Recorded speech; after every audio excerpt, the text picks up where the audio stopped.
Atlantis. Were you there in a past life? What do you know of Atlantis? I'm sure you've heard the mystery stories of it and the myths about it. But I'm going to discuss Edgar Cayce's version of Atlantis. Many of you might know of Edgar Cayce. He was regarded as the sleeping prophet of America. He was born in, I think it was the 6th of March in 1877. And he died on January the 3rd, 1945. So he was around at the same times of Ouspensky and Gurdjieff. He talks about Ouspensky, and I believe, I've been told, that Ouspensky, did they actually meet? Edgar Cayce gave him a reading, but I'll come to that later. So Edgar Cayce was known as America's best psychic, known as the sleeping prophet. And this is because he could put himself into a trance. And in that trance he allowed a higher being to take over his body, who would then talk to the people that were present and would give what today we would call readings. I think they were called readings in then as well. And many people came to Edgar Cayce to see him about their health issues or about, I don't know, personal issues. But he also gave a lot of past life regression issues. But it's not him, it's this higher entity coming through him. Because Cayce slept throughout these sessions. When he awoke, when the entity had left his body, he remembered nothing of what had been said, which is why there was always a stenographer there, someone to write everything down. Cayce gave thousands of readings whilst in this state, and he also gave a lot of readings about people's lives in the past, especially the time of Atlantis. And he warned that the people from Atlantis were going to be reborn in the next 100 years, which I believe is happening. So in these readings he gave about Atlantis, and he was noting that many people that were coming for readings from him were people that had been born in the time of Atlantis. But he talks about Atlantis went on for many centuries. It was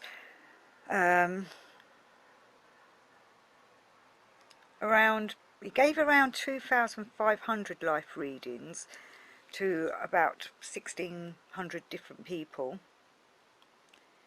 and apparently about 700 of these had incarnations. 700 of these people had incarnations in Atlantis. That's around half the people who came to see Cayce for life readings, and this was during the years 1923 to 44. But he also noted that many of the readings were for people who lived in the time of the downfall of Atlantis. As many of you probably know, Atlantis sunk, and Cayce was wondering if they were reincarnating now because of, everything that's been going on. Everything comes down to karma, and people come back in karma groups. You relive you come into a new life, reliving it with people that you was with in past lives to sort out that karma. And he noted that since, the early 1900s, technology's been developing at a phenomenal rate. And his readings, as well as the myths about Atlantis, discuss a lot that Atlantis fell because of its dangerous advance in technology falling into the wrong hands. I'm sure many of you know about karma and the law of cause and effect.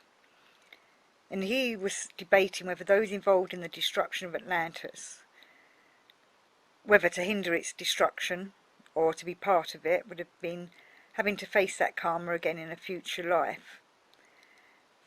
And he thought that future life could be occurring now. So in the ancient myths, Plato, who brought the Atlantis back to the world's attention, said that Atlantis sank in a day and a night. But Cayce says that Atlantis actually had 3 different periods of self-destruction, and that it was the 3rd one, which was the main one that's remembered or caused the sinking into the sea. He said the 2nd destruction in Atlantis had been by fire, caused by misuse of technology. He described Atlantis as being a set of islands. There was 10 in number, and the humans who inhabited these islands were divided into two groups.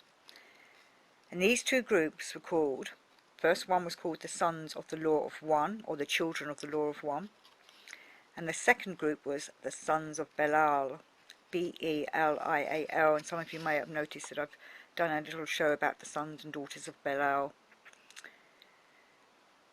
So the Sons of the Law of One, or the Children of the Law of One, followed a more spiritual path and a belief in a divine entity, whereas the Sons of Belial were more of a secular, materialistic type, and their attitude to life was all about, well, devoted to themselves, to the self.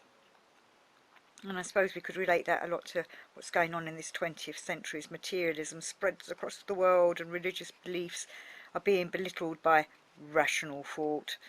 People are turning away from superstitious beliefs, as they call it, for a life centred on themselves, rather than living in a spiritual world and looking at new ways of connecting to the divine.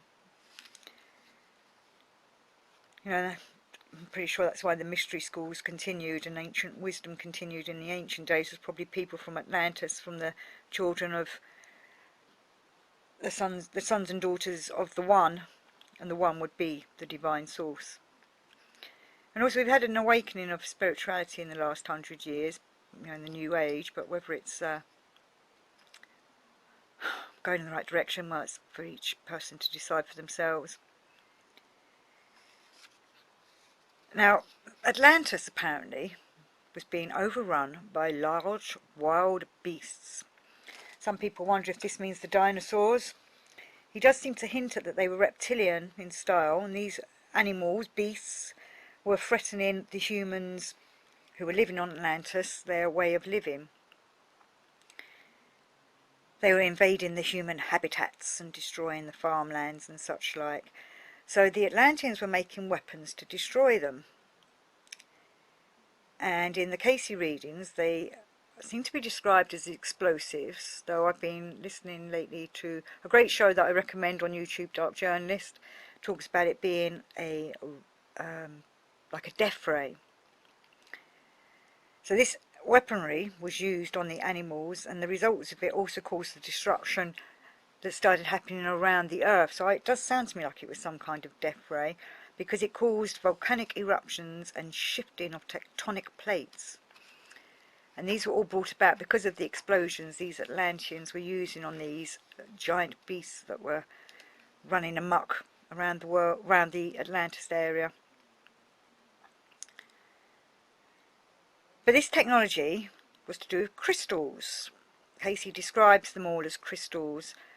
That the power that the Atlanteans used was a purer form of energy than the energy we use today. We use fossil fuels most of the time, but he was saying they were using crystalline weaponry and crystalline technology.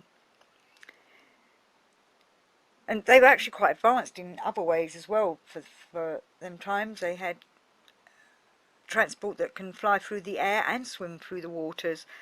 So they were out and about around the world in them days. Well, it seems that this technology, this, let's call it crystal rays, was being used also to change the climate.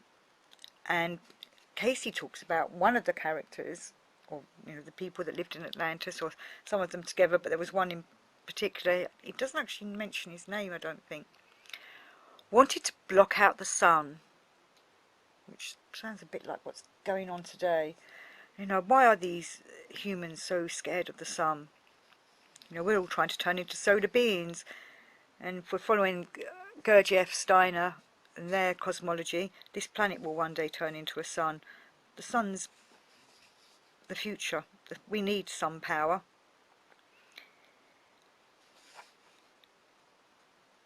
And he also thinks, that Cayce thinks that these Atlanteans that have come back to, you know, relive a new life, that's why we're having so much problems with technology today. Is it problems? We've actually, our technology's grown at a phenomenal rate in the last 100 years. And I wonder if the splitting of the atom has caused a lot of the problems that we're having with the planet, and creating atomic weaponry. That's, you know, not good for our planet either. And what the after effects of that, we don't really know. You know, is that technology that's going too far? And Cayce says that technology the Atlanteans created went too far. It was not beneficial. And it really feels like that's happening again today. We don't really know what the implications are from dropping atom bombs and splitting the atom. And maybe that's why it's happening again now, because if it's the Atlanteans that have been reborn, which would include the ones that were doing that kind of work then, maybe they're still stuck in that same mentality of trying to create, I don't know, other ways of life, trying to destroy things they can't control.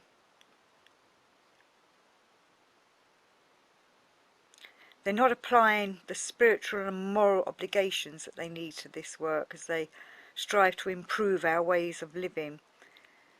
We need to raise the consciousness, and with the development of consciousness we should hopefully develop the technology to be more of a spiritual and moral technology that we can work with rather than misuse or have misused on us. And Cayce suggests that people, when they're reliving their lives, it's their chance to either make amends for what they did in their past lives, or they could make the same mistakes again. And because we've got to remember the Atlanteans had a different understanding of how they used their technology, their crystal technology. They were able to connect the crystals to other forces, such as electricity, to give them a power that, you know, ran their transport, lit their houses and heated their homes, but it was a different kind of energy force to what we're doing now. Cayce talks about a firestone, which was described as a special crystal housed in a specially designed building with a roof that could be rolled back so that the crystal could absorb the firestone. This was energies emanating from the planetary bodies, and these energies coming from the body, other planets in the universe, coming down into this firestone, were creating a certain vibrational energy that could then be utilised by the community. And could be, but this firestone could be used for beneficial or destructive intentions.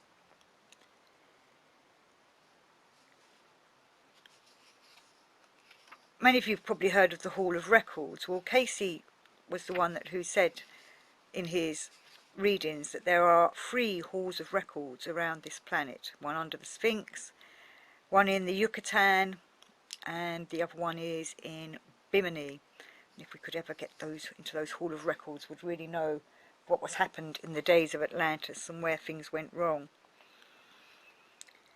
But there was also in Atlantis these things, as Cayce's entity that comes through him describes them. These things were kind of like human but not human like us. They were kind of half creature, half man. Maybe this is where the idea of all these centaurs, and you know, you see in the old ancient Egypt histories humanoid figures but with animal heads. Well, these things were kept as slaves, and the sons of Belial, they treated them as things, they regarded them as things. They didn't have much, well, they didn't treat them well. You know, they were just servants and slaves that they could do what they want to. They were just enslaved to everybody. But the sons of and daughters of the One, the children of the One, they believed that these things should be regarded as other souls, that they were developing their consciousness just as much as everybody else is developing their consciousness. Everyone's at different stages. They were developing souls. And when the sons of Belial decided they wanted to start treating these things rather badly, and were being, I suppose, told by the children of the One, we need to treat these things better, it caused a big argument between the two. They wanted, well, they didn't want to have to treat these creatures any better than themselves. They thought they were higher than them, where the children of the law of one were trying to say to them, no, you must treat them as equal beings.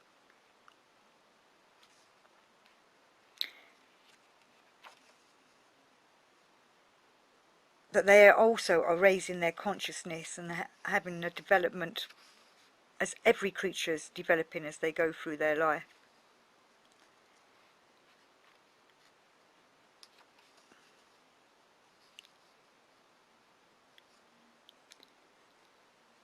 Well, what is Atlantis? Will Atlantis rise? Cayce said it would. Cayce says that Atlantis is going to come back, rise back up. Now, whether it will rise back up because of some Earth catastrophe, he did predict that in the middle of the century, which was the 1900s, that there would be signs of Atlantis appearing. And it was in the mid-1900s that the Bimini Road was found. And many people link this to Atlantis.